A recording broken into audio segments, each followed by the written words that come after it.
સુરતના અમરોલી વિસ્તારમાં એક વ્યક્તિને ચાકુના ઘા મારી કેશ કલેક્શનના 7.88 લાખની મત્તાની રોકડ રૂપિયાની લૂંટ ચલાવી નાસી જનાર 2 આરોપીઓને ક્રાઇમ બ્રાન્ચની ટીમે ઝડપી પાડ્યા છે.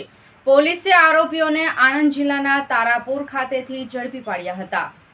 મળતી માહિતી મુજબ તારીખ 12/5/2025ના રોજ અમરોલી પોલીસ મથકમાં આ મામલે ગુનો નોંધાયો હતો, જેમાં કતારગામ ખાતે રહેતા શ્રીમાન અમરસિંહભાઈ વસોયા બિલ કનેક્શનના કુલ 7,88,800 રૂપિયા લઈ કાળા કલરની બેગમાં મૂકી પોતાની બાઇક પર રાત્રિના 9:30-10 વાગ્યાના સુમારે અમરોલી અંજની ઇન્ડસ્ટ્રીઝ રેલવે પટરી પરથી રિંગ રોડ તરફ જતા હતા. તે વખતે એક બાઇક પર આવેલા 2 ઈસમોએ તેઓની બેગ ઝૂંટવી બાઇક ફૂલ સ્પીડે ભગાવતા શ્રીમનભાઈએ તેમનો પીછો કર્યો હતો, જેમાં વસવારી ગામ તરફ જતી કેનાલ પાસે તેમને છડા વડે કોણી ઉપર ઘા મારી ઈજા પહોંચાડી હતી અને બેગમાં રહેલી રોકડ રકમ તેમજ બેગમાં રહેલા તેમના પાર્સલમાંથી રોકડા રૂપિયા 5,000 તેમજ ચેકબુક પાસબુક હતી તે બેગની લૂંટ કરી બંને અજાણ્યા ઈસમો નાસી ગયા હતા. આ સમગ્ર બનાવને લઈને સુરત ક્રાઇમ બ્રાન્ચની ટીમ દ્વારા તપાસ હાથ ધરવામાં આવી હતી. પોલીસે તપાસ દરમિયાન જાણવા મળ્યું હતું કે આ ગુનો આણંદ જિલ્લાના તારાપુર મુકામે રહેતા જસપાલસિંહ ઝાલા અને વિજય પરમારે આચરેલો છે. આ ગુનાની ટીપ તેઓના સુરત મુકામે રહેતા એક સાગરીતે આપી છે. આ બંને ઈસમો ગુનાને અંજામ આપી તારાપુર તરફ નાસી ગયા છે. જે બાતમીના આધારે બનાવની રાત્રે સુરત ક્રાઇમ બ્રાન્ચની ટીમ તારાપુર જવા રવાના થઈ હતી અને ત્યાં પહોંચી છેલ્લા 48 કલાકથી આરોપીઓને પકડવા માટેના પ્રયત્નો ચાલુ રાખ્યા હતા. દરમિયાન સુરત ક્રાઇમ બ્રાન્ચની ટીમે જસપાલસિંહ ઝાલા અને વિજય પરમાર મોડી રાત્રિના બોરસદના સીસવા ગામ મુકામે વિજય પરમારના મામાના ઘરે રાત્રિ રોકાણ માટે આવનાર હોવાની માહિતી મળતા ક્રાઇમ બ્રાન્ચની ટીમ તારાપુર મુકામેથી સીસવા ગામ ખાતે પહોંચી હતી અને સીસવા ગામના નાકે અંધારામાં વોચમાં રહીને આરોપી જસપાલસિંહ ગજેન્દ્રસિંહ ઝાલા અને વિજય બુધાભાઈ પરમારને ઝડપી પાડ્યા હતા.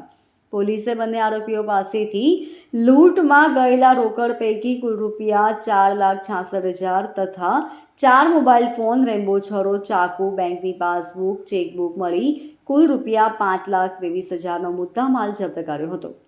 ગઈ તારીખ 12/7/2025ના રોજ રાત્રિના સમયે અંજની ઇન્ડસ્ટ્રીયલ એરિયામાંથી એક શ્રીમાન વસોયા છે, જે કતારગામ રહે છે અને પૈસાના કલેક્શનનું કામ કરે છે. એ 7,88,000 જેટલી રકમ કલેક્ટ કરી અને અંજલી ઇન્ડસ્ટ્રીયલ એરિયામાંથી પસાર થતા હતા ત્યારે એમના પાછળ બેગનો એક થેલો લટકાવેલો હતો અને આમાં પૈસા લઈને જતા હતા. પાછળથી 2 અજાણ્યા ઈસમો આવી આ થેલો એના ખંભા ઉપરથી ઝડપી ચીલ ઝડપ કરી અને ભાગી ગયેલા. શ્રીમાન વસોયા એની પાછળ એનો પીછો કરતો જાય સતત અને આગળ જતા એમને બંને પાછા સામસામા ભેગા થઈ ગયા. એણે બાઇક ઉપરથી નીચે ઉતરી અને શ્રીમાન વસોયાને ચપ્પુ પણ મારી દીધું અને ત્યાંથી નાસી ગયેલા હતા.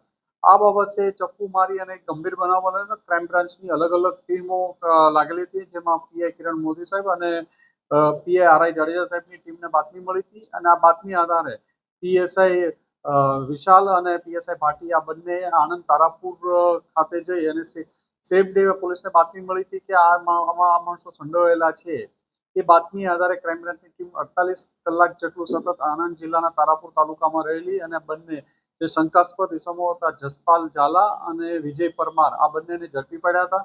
એમની પાસેથી લૂંટમાં ગયેલો મુદ્દામાલ 4,00,000 સાડા 4 લાખ જેટલો મુદ્દામાલ પણ મળી આવ્યો છે અને આ જે થેલામાં બીજા ક્રેડિટ કાર્ડ, ડેબિટ કાર્ડ ને એ બધું હતું એ રેમ્બોના છરી એ પણ મળી આવ્યો છે. આ બંનેની ધરપકડ કરવામાં આવે છે. આગળની વધુ તપાસ માટે અમરોલી પોલીસ સ્ટેશનને આ લોકોને સોંપવામાં આવે છે. આરોપીઓ કઈ રીતે રેકી કરી હતી, કઈ રીતે જાણ હતી કે આ વ્યક્તિ પૈસા લે?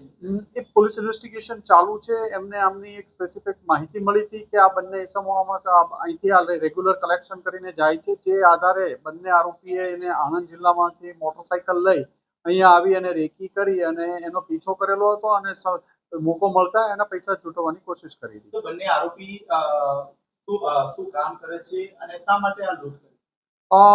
આરોપીઓ ત્યાં છૂટક રખડતા ભટકતા જેવું છે, કોઈ સ્પેસિફિક કામ કરતા નથી અને આ લૂંટ કરવા માટે સ્પેસિફિક આવેલા હતા અહીંયા. તો બાકીની રકમ લૂંટી ક્યાં છે?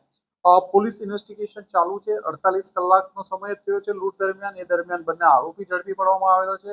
75 થી 80% જેટલો મુદ્દામાલ ઝડપી પાડવામાં આવ્યો છે અને અન્ય આગળની તપાસ ચાલુ છે. આરોપીનો ગુનાહિત ઇતિહાસ હજી સુધી પોલીસ તપાસમાં બહાર આવ્યું નથી, પણ એનું ઇન્ટ્રોગેશન ચાલુ છે.